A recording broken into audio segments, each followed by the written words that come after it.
नमस्कार सभी को। अम, कुछ विचार थे आज दिमाग में व्यक्त करने को, शेयर करने को। होते रहेंगे धीरे धीरे। अभी आज के लिए कुछ छोटी छोटी रचनाएं, चौपाइयाँ कहते हैं हम उन्हें, या for my happiness I call them smallies. रुबाई कहते हैं वैसे, जिसमें 4 लाइनों में अपनी बात मुकम्मल करी जाती है, अपनी पूरी बात कह दी जाती है 4 लाइनों में। और हाँ, इस चैनल का पर्पस पहले शुरू करते हैं। पिछले वीडियो में वो बाद में हुआ था पता नहीं, शायद सबने देखा भी नहीं। पूरा वीडियो देखना सबको अच्छा नहीं लगता। हम ये नहीं कहते कि कविता या पोएट्री हर किसी के बस की बात नहीं है, या सबको पसंद नहीं आनी चाहिए, या सबके मतलब का नहीं होता। ऐसा नहीं है। देखिए, भावनाओं की अभिव्यक्ति अम, संवाद की निरंतरता की अपरिहार्यता या उसकी आवश्यकता, ये ये एक चलन होना चाहिए, एक कल्चर होना चाहिए। क्योंकि जाने क्यों आजकल लोग संवाद में विश्वास नहीं रखते। वो चाहते हैं अपने अहम में डूबे हुए, या अपने सो कॉल्ड एटीट्यूड में मगन होकर वो चाहते हैं कि सामने वाला खुद समझ जाए। देखिए, आप जैसे सोचते हैं कि आप सामने वाले की भावनाओं को अपने आप समझ जाते हैं, पर ये कतई सुनिश्चित नहीं होता कि आपने सही समझा। उसी तरह से आपकी भावनाओं को किसी ने सही समझा या नहीं, ये भी आप इस चीज़ को लेकर भी मुतमईन नहीं हो सकते। इस चीज़ को लेकर भी आप निश्चिंत नहीं हो सकते कि सामने वाले ने आपके पक्ष को, या आपकी बात को, या आपके विचारों को एकदम वैसे ही समझा जैसे आप व्यक्त करना चाहते थे या नहीं चाहते थे। कोई अंतर्यामी नहीं होता। हाँ, एक माँ अपने बेटे के मन की बात समझ जाती है कुछ हद तक। एक पिता अगर कनेक्टेड है अपने बेटे से या बेटी से उस चरम तक, तो वहाँ पर बच्चे को माँ बाप से कुछ कहने की ज़रूरत नहीं पड़ती। कुछ बच्चे भी अपने माँ बाप से उस हद तक जुड़े होते हैं दिमागी तौर पर, जहाँ उनके माँ बाप को कहने की ज़रूरत नहीं पड़ती और उनका बच्चा समझ जाता है। पर जब बात आती है दोस्तों में, जब बात आती है बाकी रिश्तों में, बड़ा मुश्किल होता है ये। खून के रिश्तों में भी ये इसलिए नहीं कि कुछ बड़ा डिवाइन और बड़ा दैवी कोई संपर्क या संबंध होता है। वो इस वजह से क्योंकि उन्होंने साथ में काफ़ी समय बिताया होता है। इतना समय हम लोगों के पास होता नहीं है और किसी के साथ बिताने के लिए। और बाकी रिश्ते जो स्कूल के बाद बनते हैं, जिन्हें हम तथाकथित मित्रता कहते हैं, बड़ा दुर्लभ सा है कि वो निस्वार्थ हो या एकदम पवित्र हो, या उतना मिलावटी ना हो। स्कूल के बाद स्वार्थ एक बहुत मजबूत सीमेंट होता है जो रिश्तों को जोड़ कर रखता है। स्कूल के पहले तक तो सब बड़ा निस्पंद निश्चल सा होता है, उसके बाद नहीं, उसके बाद नहीं हो सकता। होता भी है तो जैसा कि कहा, बहुत दुर्लभ होता है। खैर, शुरू करते हैं कुछ रुबाइयों से।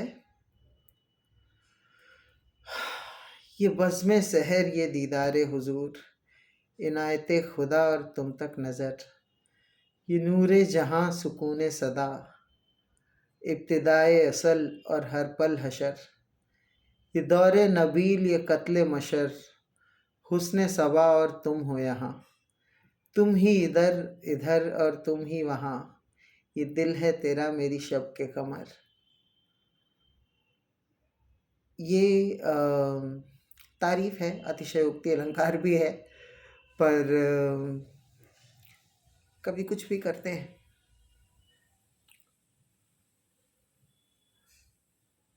और भी है। दिलों की खुसूसियत के अंदाज़ो मायने बदले से हैं, तेरी नज़र से खुद को देखा तो ये सारे आईने बदले से हैं। जिंदगी में रंगो बू की बड़ी किल्लत सी महसूस होती रही, तेरे आने से, इश्क होने से, इस दस्तरखान के शायने बदले से हैं।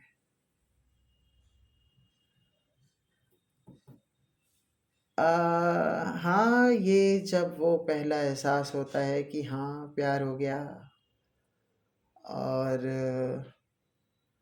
वाह क्या बात है, जब पहली बार अपनी तारीफ कहीं सुनने को मिलती है किसी कारणवश या अकारण ही, तो इस तरह के विचार जन्म लेते हैं दिल में कि वाह वाह वाह, मज़ा आ गया। अच्छा, ये जो आलोचनात्मक सा मेरा रवैया है प्रेम को लेकर, ये मेरी रचनाओं में नहीं झलकता, पर हाँ मेरी बातचीत में झलकता है। ऐसा नहीं है कि ये रचनाएं बड़ी पुरानी सी हैं और ये तब लिखी गई थी, ये लाइंस जब हम प्यार में पड़े हुए थे। अम, पर वही है कि अ, हमारे आपके जीवन में नकारात्मकता जो होती है ना, वो हावी ज़्यादा रहती है सामान्य तौर पर, क्योंकि खुशी जो होती है वो हम महसूस कर लेते हैं। जो जितनी नेगेटिविटी होती है वो हम एक्सप्रेस करने में बड़ा यकीन रखते हैं, कह रहे यार ये नहीं हुआ, अरे वो नहीं हुआ, अरे ये हो सकता था लेकिन हुआ नहीं, क्यों नहीं हुआ, और हम डिस्कस करने लगते हैं उसे। ये वैसे ही है जैसे अब तो खैर उतना नहीं होता, पर पहले लाइट आती थी जाती थी तो अ, हम लोग कहते थे ना कि अरे यार लाइट चली गई, अरे यार लाइट नहीं आती आजकल। लाइट आती भी तो है, मतलब आती भी तो थी, उसके बारे में हम डिस्कशन नहीं करते थे। हम डिस्कशन करते थे इस बारे में कि लाइट जा बहुत रही है आजकल। वैसा ही है जब कुछ बड़ा सकारात्मक और बड़ा खुशनुमा हो रहा होता है हमारे जीवन में, हम उसके बारे में डिस्कशन करना ज़रूरी नहीं समझते। एक और ये अवधारणा भी है कि नज़र लग जाती है लोगों की। पर्सनली हाँ, हम मानते हैं कि नज़र लग जाती है लोगों की। लेकिन इसका मतलब ये नहीं कि आप अपनी प्रसन्नता की अभिव्यक्ति से चूकने लगें या कतराने लगें, क्योंकि अ, वो भी उतना ही ज़रूरी है। देखिए, दुःख बाँटने वाले आपको कम मिलते हैं, खुशियाँ कोई भी बाँट लेता है। हाँ, आपको जलने वाले भी मिलते हैं जीवन में, पर क्या फ़र्क पड़ता है, वो तो वैसे भी जलेंगे। आप बहुत खुश नहीं भी होंगे, थोड़े से भी खुश हो जाएँगे, अगर उनकी प्रवृत्ति, उनकी नियति ही है जलन में रहना, तो वो जलते ही रहेंगे वैसे भी। आगे बढ़ते हैं। जुम्बिशें इन आँखों की मेरे इश्क की रईस हैं, एक काफिया है चाहत की मेरे ख्वाबों की दहलीज है, सोई हुई मेरी किस्मत को झंझोड़ कर जगा चुकी, अब दौरे गम ख़त्म सा है बदकिस्मती लफीज है। क्या बात है। अ, इतना मुश्किल नहीं था ये समझना कि इन लाइनों में क्या कहा गया। अगर आप उस दौर से गुजरे हों कभी, तो हाँ शायद एकदम झट से समझ में आ जाएगा। वही है कि 3-4 ऊट-पटांग से रिलेशनशिप्स में गुज़रने के बाद, अपने दिल को थोड़ा चोट पहुंचाने के बाद, आपको फाइनली एक जगह लगता है कि अरे बस मंजिल मिल गई। पता नहीं अब वो मंजिल होती है कि नहीं, अलग अलग लोगों के अलग अलग अनुभव होते हैं, उनका जीवन अलग अलग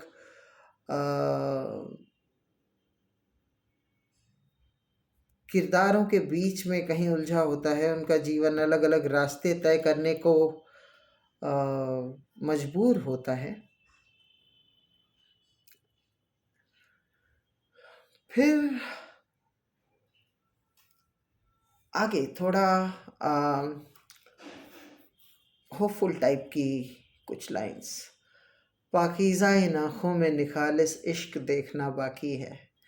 दुनिया भर की नज़र में अपनी किस्मत से रश्क देखना बाकी है। देखा है तेरे चेहरे पे वो खुशियों का गुमसुम दौर, मगर तेरी आंखों में मुसलसल खुशी का अश्क देखना बाकी है। ये लाइंस हैं वहाँ पर लागू हो सकती हैं जहाँ सामने वाला भी उतना ही बुरे दौर से गुज़र चुका है और आप भी उतने ही बुरे दौर से गुज़र चुके हैं, पर सामने वाला अभी भी आप पर यकीन नहीं कर पा रहा है अपने पास्ट के खतरनाक अनुभवों के वजह से। और आप तो आप हैं, आप खुश बहुत हैं, आप ताउम्मीद बहुत हैं, आपके अंदर बहुत सारी आशाएं हैं, विश्वास है कि चलो एक बार फिर से खेलेंगे। और आप वो सारी खुशी उस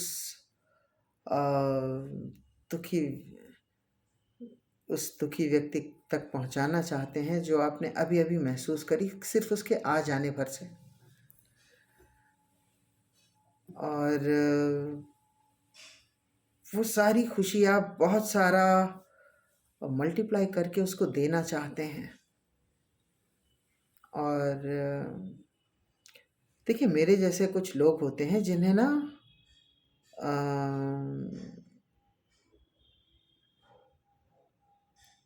एक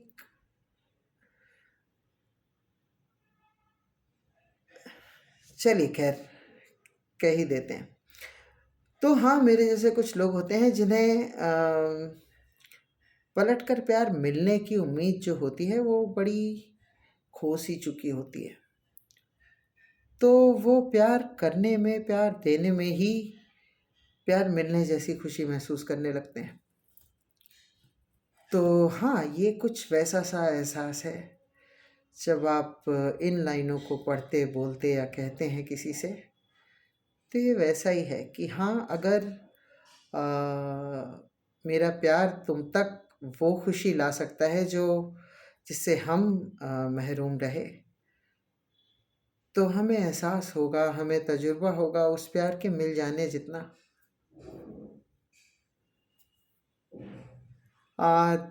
देन वन मोर, तेरे नाम का असर है मेरी जिंदगी पर, है जिंदगी मेरी चाह, मेरी राह, मेरी आस, गमो तिश्नगी। कभी जी कर ना भर सका ये जी जीने से मेरा, अब जी में है चाह जीने की, बस और जी लें ये दीवानगी। और तेरी आमद के इंतज़ार में एक अनदेखा सा वो जुनून है, सयारा थम गया मुझ पर, ये चाह थी सुकून है। ऐसे तो तेरी आंखें तुझे दिखाती हैं, मुझे दिखती हैं, इनके नूर से मैं रोशन हूँ, मेरे अक्स का मजमून है।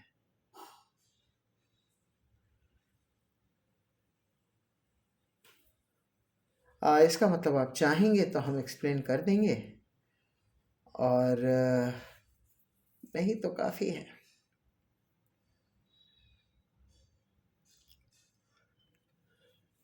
फिर उठा भी दीजिए पलकों के पर्दे, इंतज़ार में ज़माना बीत रहा है। गुलाबों की पंखुड़ियों को खोल कुछ कहें, बस हुआ जो इनमें, बसा हुआ इनमें जो गीत रहा है। अंगड़ाइयों के बहाने ही खोल दो ये बाहें, इशारा समझ कर आ जाएंगे हम। खुशबू तेरे बदन की सांसों में भर लेंगे, सुन लेंगे धड़कन का जो संगीत रहा है। ये तो बेहद आसानी से समझ में आने वाली है। हाँ, इसके पीछे का जो छुपा हुआ मतलब है वो अनुभव से ही समझ में आ सकता है। या अच्छी कविता वही होती है जिसके हर स्तर के लोग जिसको अपने जीवन में महसूस कर सकें।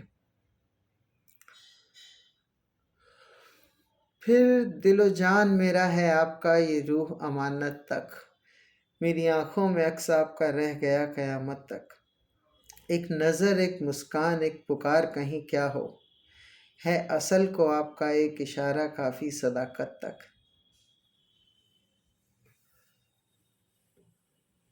ये भी प्यार में डूबने जैसा कुछ एहसास है। और हाँ, जो जीवन के अनुभवी लोग होते हैं, जिनको अनुभव होता है जीवन में काफ़ी, और जो केवल वो चाइल्डहुड इन्फैक्चुएशन से ही ग्रसित नहीं होते, बल्कि उन्हें असल मायने आशिकी के, इश्क के पता होते हैं, वो भी कई बार धोखा खा लेते हैं। ऐसी एक जादुई सी फीलिंग आ जाती है कभी किसी के केवल मुस्कुरा देने भर से, कि ऐसे होशियार, समझदार, अनुभवी, यहाँ अनुभवी का मतलब मेरा बुरे अनुभवों से है, क्योंकि अच्छा अनुभव तो होता है तो फिर वो उम्र भर का होता है। तो हाँ, ऐसे अनुभवी लोग जिनको बुरे अनुभव हो चुके होते हैं और वो बड़े सारे प्रण कर चुके होते हैं, बड़ी कस्में खा चुके होते हैं कि अब नहीं करेंगे भाई साहब, उनको भी धोखा हो जाता है कि अरे ये तो वैसा है, तू न जाने आसपास है खुदा, ये तो भगवान का इशारा है, उसने मेरी तरफ देख के मुस्कुरा दिया, आ हा, प्यार हो गया हमें उससे या उसे हमसे। ये धोखे होते हैं।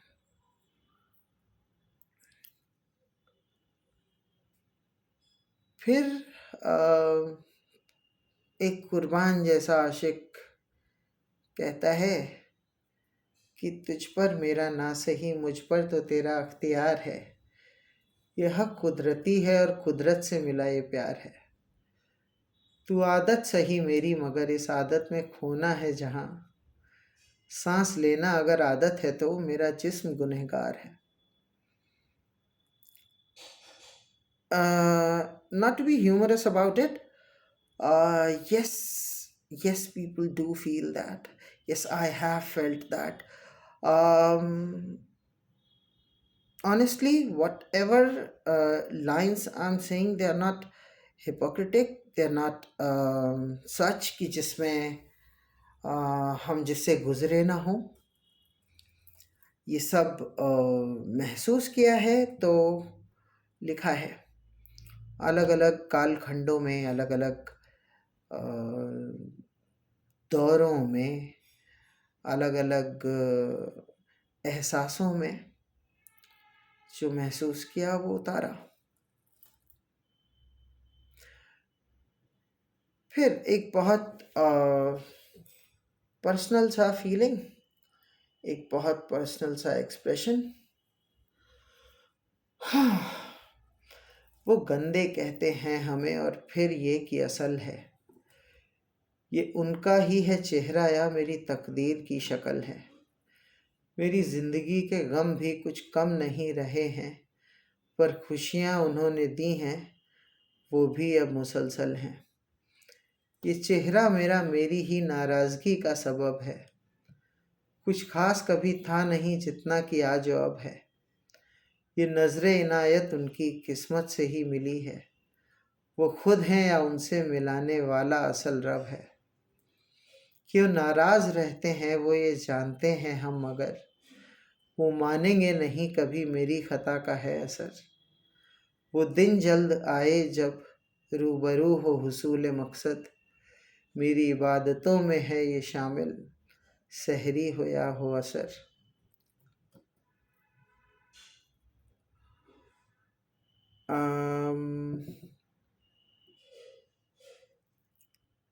इस चैनल का purpose, again I would like to repeat, अगर आपको किसी तक अपनी बात पहुंचानी हो और आपको लगता हो कि आप वो उतने अच्छे से नहीं कर पाएंगे जितने अच्छे से वो मेरे माध्यम से हो जाएगी, तो मेरा ईमेल आईडी है SHREY न्यूमेरिक 2 SHUKLA। मेरा नाम है श्रेय शुक्ला। आप इस पर ईमेल कर दीजिए अपनी कहानी, अपना जो भी बात आपको कहनी हो, थोड़ा डिटेल में लिखेंगे तो बेहतर होगा। और हम इस पर एक स्मॉल पोएम और कोई हिंदी कविता अगर आप चाहेंगे तो हम हिंदी कर सकते हैं, उसे उर्दू भी कर सकते हैं। उसका हम एक वीडियो बना देंगे यूट्यूब पर और आपकी बात भी कह देंगे। आप चाहेंगे तो आपका नाम और उनका नाम लिया जाएगा, वरना नहीं लिया जाएगा। और आप वो वीडियो उनके साथ शेयर कर सकते हो। व्हाट्सएप पर if someone wishes to contact, my number is 9335965008। आप इस पर कॉल कर सकते हो अगर कुछ कहने का, कुछ बताने का, कुछ आलोचना या समीक्षा आपके दिमाग में हो। आप कॉल भी कर सकते हैं या आप व्हाट्सएप कर सकते हैं। मिलेंगे। Thank you.